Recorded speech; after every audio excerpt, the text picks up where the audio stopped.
Hello and welcome to A Critical Dragon, where I talk about narrative in film, television, and in books. And today I'm going to do a close reading of a poem that Philip Chase, my new nemesis, has already done a close reading of. This is from the Epigraph of the Bonehunters, Book 6 of the Malazan Book of the Fallen. And the reason I'm doing this, apart from to go to Philip, is there's actually a genuine reason for this. Philip and I have slightly different interpretations of this poem. Now, in general, we agree a lot about the tone and the feel that it is evoking in the book, and we both agree that that lends a reading to the book, that it is signaling to the reader something about the book that you're about to read. And we both think that it's important to actually read the poetry at the start of these chapters where poems are included. I think it is very important to read the poems, to read the epigraphs, to read the quotations, because very often they signal what the chapter or the book is going to be about.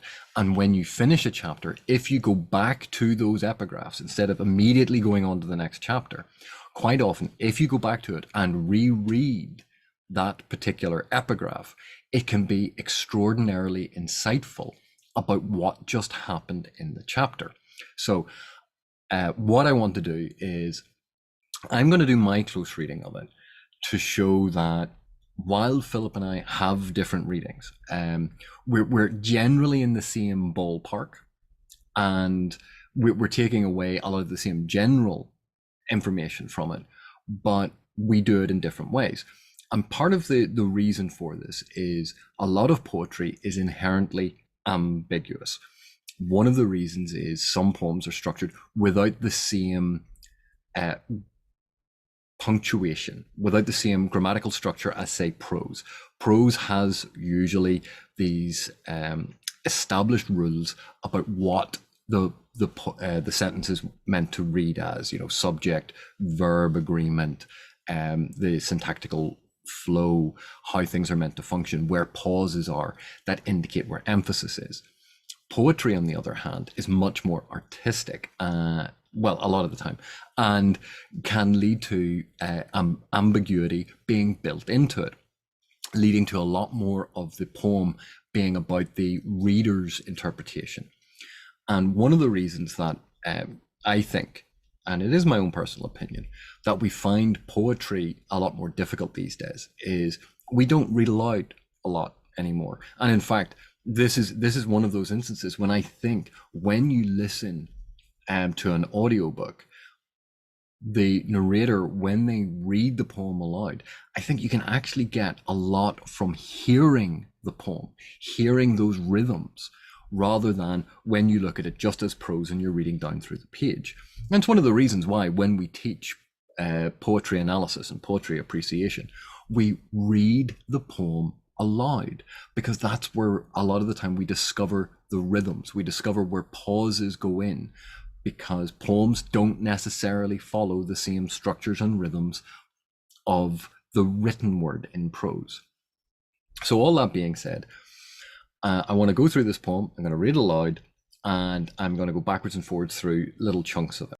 For all that is made real in this age descending, where heroes leave naught but the iron ring of their names from bardic throats, I stand in this silent heart, yearning the fading beat of lives fallen to dust, and the sifting whisper proclaims glory's passing as the songs fail in dwindling echoes. For all that is made real, the chambers and halls yawn empty to my cries. For someone must give answer to all of this. Someone. So I linked to Philip's reading of this poem in the description below, and I encourage you to view his reading of it, his reading aloud of this, in comparison to mine, because they sound quite different. We place emphasis in different places, we put pauses in different places, and we've implied a tone that is different in different places. And you go, well, how can this be? You're both reading from the same text. And it's because there are so few overt signifiers within poetry that a lot is being left up to the interpretation of the individual reader. So let's go through this. For all that is made real in this age descending. So for all that is real about the world around us, this world that is coming towards us, this new age that we are experiencing, this age that is descending toward us, is one way of looking at this. Alternatively, for all that is made real in this age descending is looking at the past, an age that is falling away, an age that is falling into memory, that then is falling into myth, falling into legend. These are two completely different readings of that opening. But for all that is made real in this age descending, so for all that we see is real, is solid, is physical, is reality in this age, where heroes leave naught but the iron ring of their names from bardic throats. There are no heroes anymore.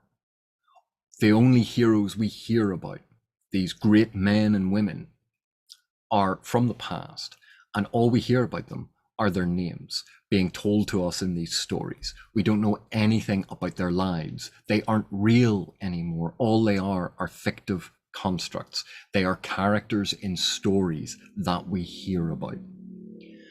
So all that is real in the world is this world around us, but these heroes are missing. They're empty. The only heroes we have left are references to names that are echoed by storytellers.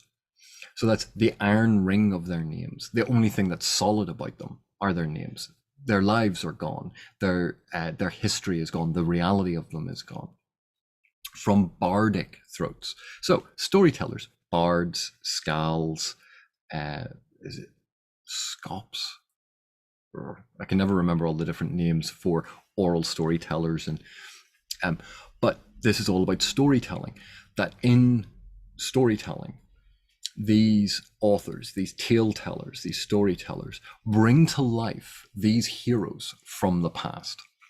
They bring them to life. They give us their names. They tell us their deeds, and from that we construct a reality about them. But despite hearing these stories, I stand in this silent heart, yearning the fading beat of lives fallen to dust. So with the story, and remember, this is a poem appearing in a book which, traditionally you read in silence. So you are standing in the silent heart. You're standing in the middle of a story that you're going to perceive in silence. And although these bards are giving you these names, it's a fading beat. This story fades over time. This history fades over time. Think of World War II, of all of those memorials that we've been to for World War II or any other war, where there are lists upon lists of names engraved into stone. And the further back that war is, the more those names get worn away. And so not only are those people gone, they're not here anymore, they're not alive anymore, but even their physicality, because they're dead and buried, and that's disappeared. That even their names are being worn away over time, the erosion of the stone, that nothing is going to be left of them.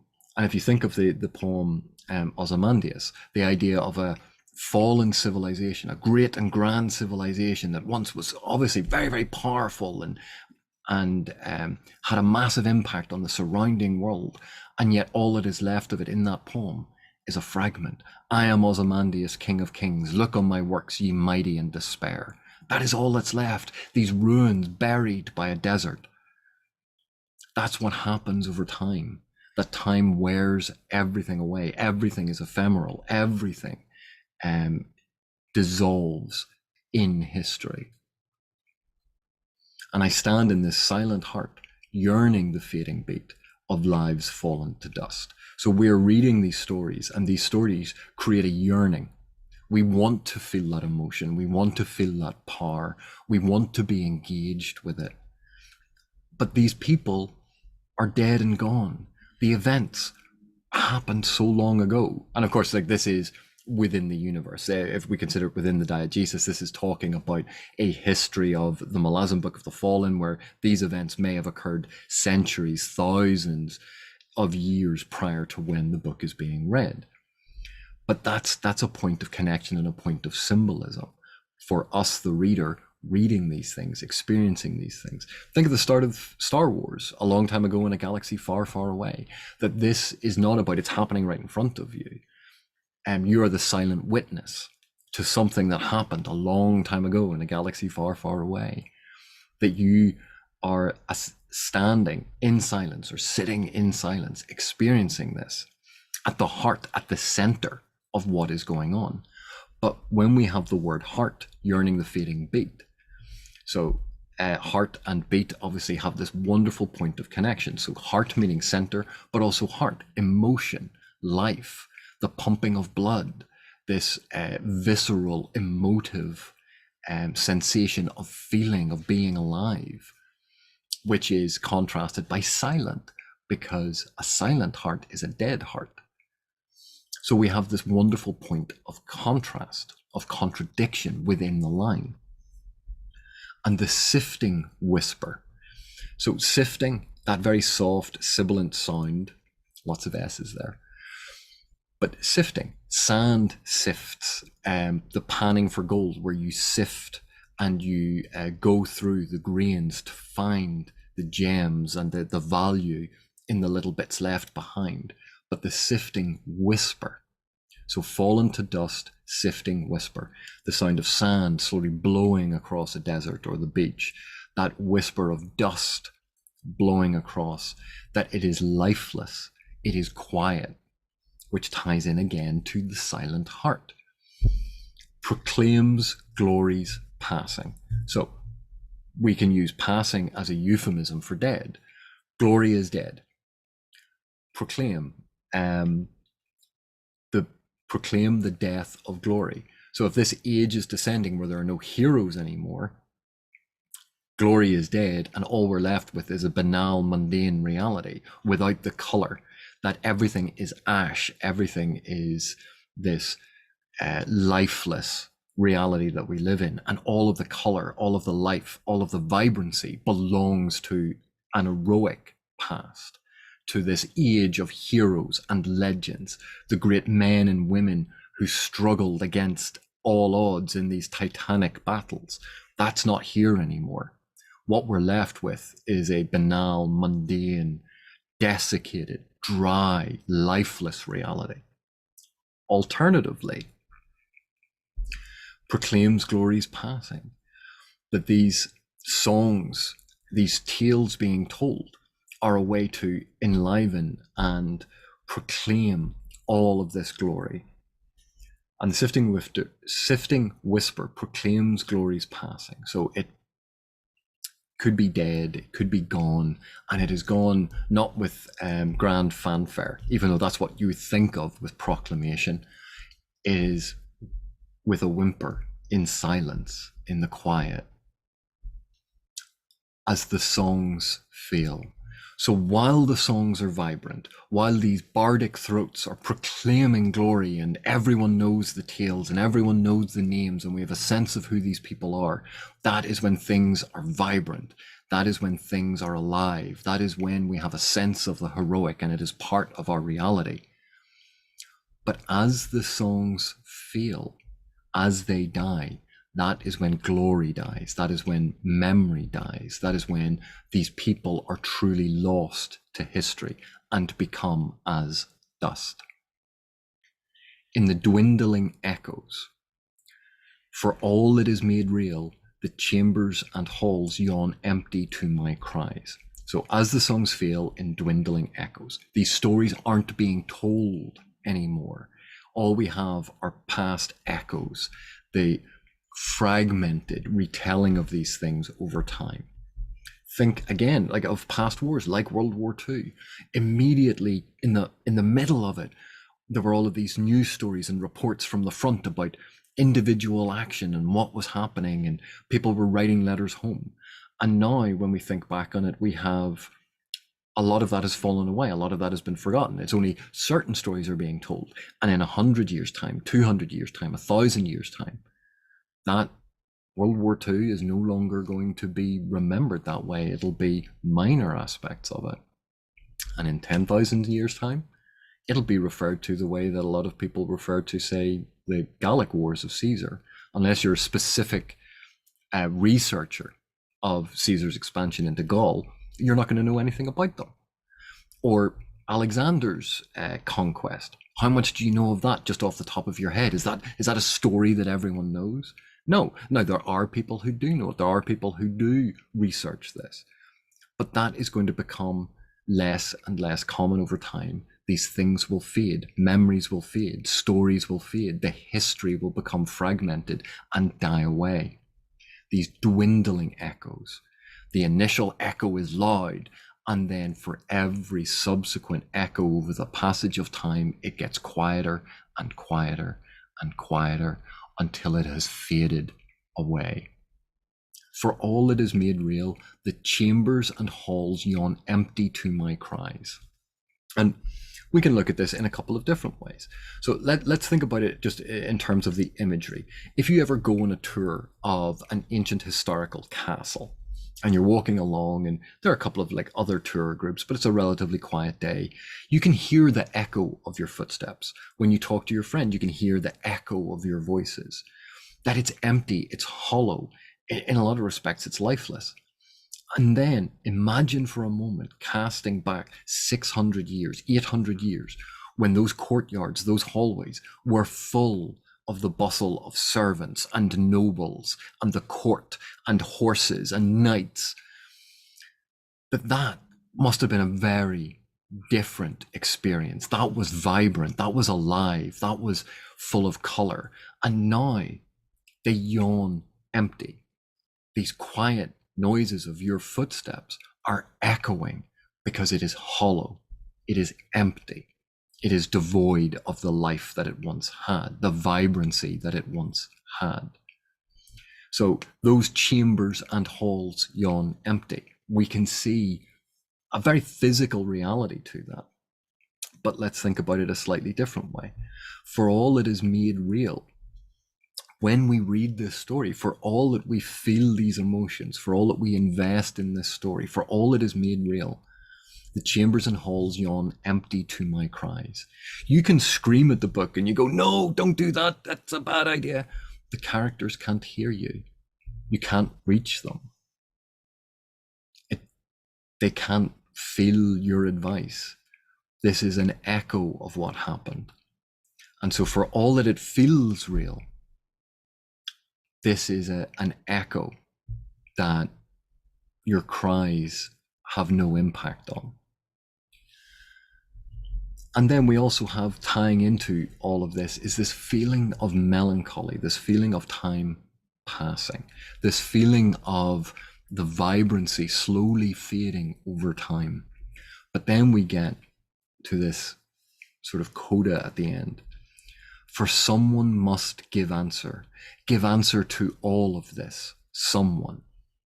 And we can see this as a plaintive cry for help. Someone please come and save us from the drudgery, the mundanity, the prosaic nature of this reality that is so colorless when compared to the vibrancy of these stories that we are reading, that we no longer live in the age of heroes. We no longer live in the age of great deeds. We live in this tired physical reality that lacks any of these grand gestures. That's one way that we can look at this. And we cry for a return to these things, or someone from there to come to us, to lead us again, to show us the way, to engage with these grand gestures again, to make this life live again. Or we can say it, someone must give answer. Someone must explain and pay for why the world is like this. To all of this, give answer to all of this. Someone is responsible for the fact that the age of heroes has passed and now we are living in this time period. That's another way of looking at this. But I think this refrain, for someone must give answer to all of this. Someone is this desire for being saved, this desire for life, this desire for vibrancy, for the great, the heroic, the full color, full texture experience, that in this world, this real world in which we live in, so much of it lacks that grand beauty, that grand emotion. And in experiencing this tale, we are getting a facsimile of that. But in essence, so much of this poem is melancholic, is about the fading of an era, or the coming of an era, which means that we are going to experience this era that's coming towards us, this descending towards us, that is going to be colorless. So we need to hold on to the past. We need to hold on to these great stories. We need to hold on to these heroes, because we might not know a lot about Beowulf. All we have is his name sung forth from those bardic throats, like my nemesis, Philip. And when Philip sings forth the story of Beowulf, we get an insight into Beowulf. We get a sense of it. But Beowulf is gone. His life is gone. The complexity of who he was is gone, is faded, is no more. And all that is left, of an actual person with a complex life, with loves and hates, with desires, with people he was friends with, he fought with. All of that complexity is no more. And all we are left with are people like Philip, who tell us the story of Beowulf, and we get a sense of his name. And someone has to explain, where has this gone? Why are we left with this emptiness, this hollowness? What are we missing in the modern epoch, in this age that is coming towards us? Why are our hearts empty? Why are they without feeling? And so by standing in this narrative, by engaging with this narrative, maybe we can find an answer to that. Maybe we can find the emotion that we are missing. Maybe we can find the color and the nuance and the life. That these things don't have to fade. These things don't have to become dust. So that is why I wanted to go through it, because you can see clearly Philip and I have a slightly different interpretation. Is it close? Yes, we're pinpointing a lot of the same things. We're operating within the same sort of narrative meaning parameters, but we're emphasizing different things. But we're still picking up on the poignancy. We're still picking up on the sadness and the tragedy. We're still picking up on all of those things. We just slightly disagree about, various other interpretations. And that, I think, is worth exploring. That, I think, is interesting. And that is why I think when we see these epigraphs, when we see these poems in texts, reading them, sometimes you don't get that sense. You read through it and you pick up the straightforward sort of information that's in it. But if you read them aloud, if you try to imagine them being read aloud, if you try to find that rhythm, how would you perform that poem for someone else? You wouldn't just blah, blah, blah, blah, blah, blah. You don't read poetry like that. Poetry has a life, it has a vibrancy. So when you read it aloud, suddenly it takes on new life, it takes on new meaning. Just like when we tell stories, the people of those stories take on a new life, take on a new meaning. We are recreating them. They are reliving in that moment. And when you've finished a chapter, when you've finished a book, going back and looking at the poem at the start of a chapter, rereading it now that you've read the chapter can give you insight into that chapter. The poem can make more sense. The chapter can make more sense. The two work together. They are connected. When you look at the epigraphs, when you look at these initial poems that frame an entire novel, once you've read the novel, going back and rereading it, suddenly that poem can make more sense, can take on more meaning, or it can make you think about it in a different way, and it can make you rethink the novel in a different way. But your mileage may vary. Thank you so much for watching, and I will see you in the next one.